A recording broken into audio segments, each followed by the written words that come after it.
Al carrer vaig dormir 2 anys i mig. 2 anys i mig.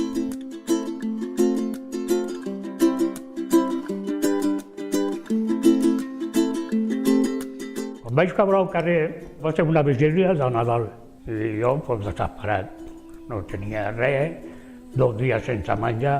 Llavors allà, amb el fred que feia, allà arrinconat, i vaig conèixer un amic meu, que encara és viu, i aquest va ser el que me va portar a mi a Reus.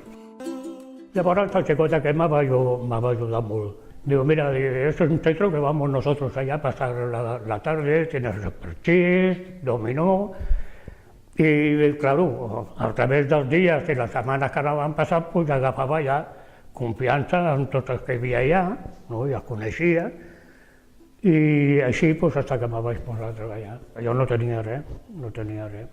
L'assistenta que me va enviar a agafar, d'això diu, mira, aquí te pots dutxar, te farem una fitxa, te pots dutxar un cop a la setmana i canviar-te de roba.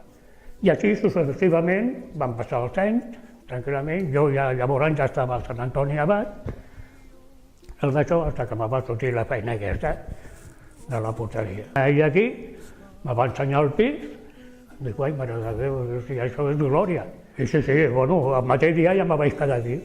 Ja t'he dit, me faig les meves cosetes tranquil·lament, necessito alguna cosa, que vaig jugar a la plaça, vaig a fer la compra, això vinc, la poso aquí, em mordo una miqueta, me poso a l'habitació, veig la tele tranquil·lament i ja està, faig la meva vida.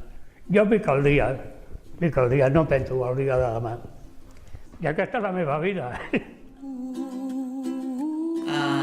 Arrels Fundació és una entitat que treballa des de l'any 87 aquí a la ciutat de Barcelona a favor de les persones que viuen al carrer.